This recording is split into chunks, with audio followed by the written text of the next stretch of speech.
eu apoio o lucro e eu vou mostrar nesse vídeo por que você também tem que apoiar o lucro. Se você acha o título do vídeo óbvio demais, então parabéns, você já entende a importância do lucro e a sua relação com a liberdade. Agora, se você discorda do título do vídeo, então é você mesmo que eu quero atingir nesse vídeo. O que é o lucro? Imagine, por exemplo, que eu tenha um custo, né, ou que eu pago algo para revender, por exemplo, no valor de R$1, o meu custo total para produzir algo, ou que eu compre isso, custe R$1, e eu vendo por R$2, eu vou ter 100% de lucro. Então, ou seja, o que eu estou fazendo nesse caso? Eu estou comercializando algo, eu estou vendendo algo, eu estou fazendo uma troca voluntária. Ou seja, o lucro nada mais, nada menos, né, é o resultado, o bom resultado de uma boa troca voluntária. Então, se a gente está falando de troca voluntária, estamos necessariamente falando de liberdade. É um bom uso da liberdade. Então, ou seja, onde eu quero chegar? Se você é contra o lucro, você está sendo contra trocas voluntárias. Se você protesta lá e fala assim, eu sou contra esse lucro exorbitante de não sei o quê, que é um absurdo a pessoa usar esses dois termos, né? Lucro e exorbitante, porque ela está dizendo que tem que ter um limite para o lucro, ela está dizendo que ela é contra trocas voluntárias. Ou seja, ela está dizendo que ela é contra pessoas eficientes em fazer trocas voluntárias. Ou seja, você está sendo contra a eficiência. Né? Então, no fundo, parece até que você tem uma inveja de quem é eficiente. Já que você não consegue ser tão eficiente assim, você ataca quem é mais eficiente que você. Então, você não tem que atacar a eficiência das pessoas, você tem que procurar ser mais eficiente também para ter lucro. Né? E quem vai determinar o lucro de uma empresa ou de alguém no mercado vão ser os consumidores que vão realizar essas trocas voluntárias. Agora, muita atenção. Quando eu falo que eu apoio o lucro, é óbvio, e eu cito esse termo troca voluntária, é troca voluntária mesmo, literalmente. Não é, por exemplo, pedir ajuda pro papai Estado babá, e falar para ele, olha, me ajuda aqui, pune aquele concorrente ali, me dá um dinheiro aqui do BNDES aqui e eu vou ter lucro. Não é assim não. Isso totalmente errado. Isso aí é o famoso falso capitalismo, capitalismo de Estado, péssimo. Isso você tem que rejeitar. O que eu estou falando é daquele empreendedor que, pelos próprios recursos, sem usar coerção contra as pessoas pacíficas, consegue atuar no mercado, fazer trocas voluntárias e ter lucro. Tá? Para deixar bem claro. Outro exemplo que eu vou dar. Imagina que está faltando um determinado... Tá tendo escassez de determinado produto. Por exemplo, no caso lá do furacão Sandy lá dos Estados Unidos, ou qualquer tragédia aí que aconteça, e o preço do combustível sobe. Por que ele sobe? Né? Isso é uma lógica de mercado. Ele sobe por quê? Para o sujeito buscar esse combustível em lugares mais distantes, ele vai ter que ter um lucro maior para compensar de fazer isso. Se não, basta ele não ir buscar e você não vai ter esse combustível. Então é natural que se formem filas e as pessoas paguem um preço alto.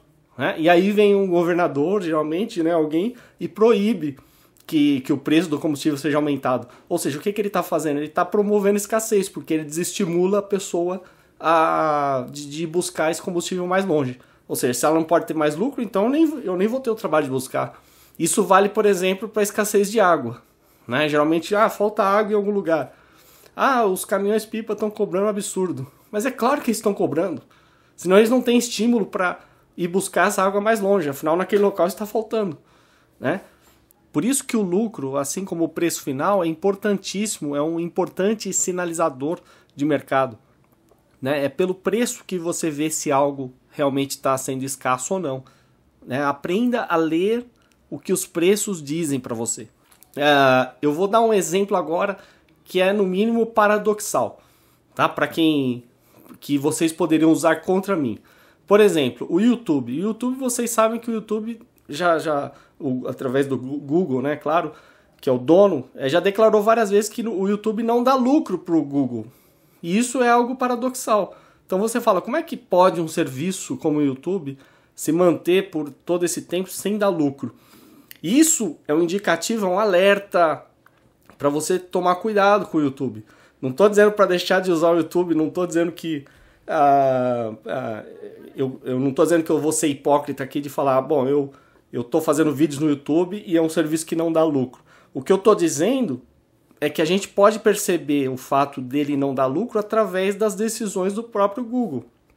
Porque se ele desse lucro, se o YouTube desse lucro, o Google tomaria muito mais cuidado com o que ele faz no YouTube. Né? Apesar de uma melhoria aqui e outra ali, a gente vê que está havendo uma degradação do YouTube ao longo do tempo.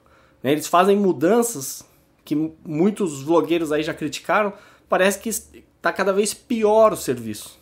Por quê? Porque o serviço não dá lucro. Né? E eu ainda desconfio que, no final das contas, eles vão degradar tanto o serviço e a coisa vai cair tanto, né, em termos de visualização, em termos de retorno para os parceiros, que simplesmente o próprio Google está tentando desesperadamente ter lucro com algo que não dá lucro. Ou seja, priorizando só os canais que realmente têm muito mais visualizações e tentando, de certa forma, eliminar, né, ou tornar a tarefa de armazenar vídeos não lucrativos é um fardo para quem faz, justamente porque isso aí não interessa ao YouTube. Essa é a minha interpretação. Então, se o serviço não dá lucro, ou pior ainda, se ele dá prejuízo, ele está fadado ao fracasso. Então não seria exagero dizer que, quem sabe um dia o YouTube vai acabar. Você pode falar, impossível o YouTube acabar. Né? O Google vai continuar mantendo ele, mas o Google não pode ficar fazendo caridade pro resto da vida. Né? Enquanto isso, por exemplo, o Facebook está comendo pelas beiradas e tá fazendo uma concorrência pesada, e o Facebook tem lucro. Então, nesse sentido, o Facebook está sendo mais bem sucedido. Apesar de todas as críticas que a gente pode fazer ao Facebook, a questão da qualidade pior, enfim. Mas se o mercado não valoriza a questão da qualidade dos vídeos e etc., e prefere ficar no Facebook, então é assim que vai ser. E, se mesmo assim você ainda é contra o lucro, então você tem que admitir que você é contra a liberdade individual.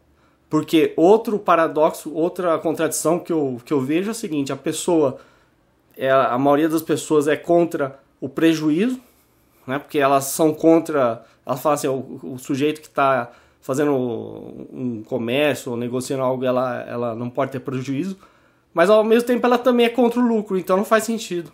Se você é contra o prejuízo, você tem que ser a favor do lucro, né? E não o contrário. Então, pare e pense, você defende realmente a liberdade individual ou não?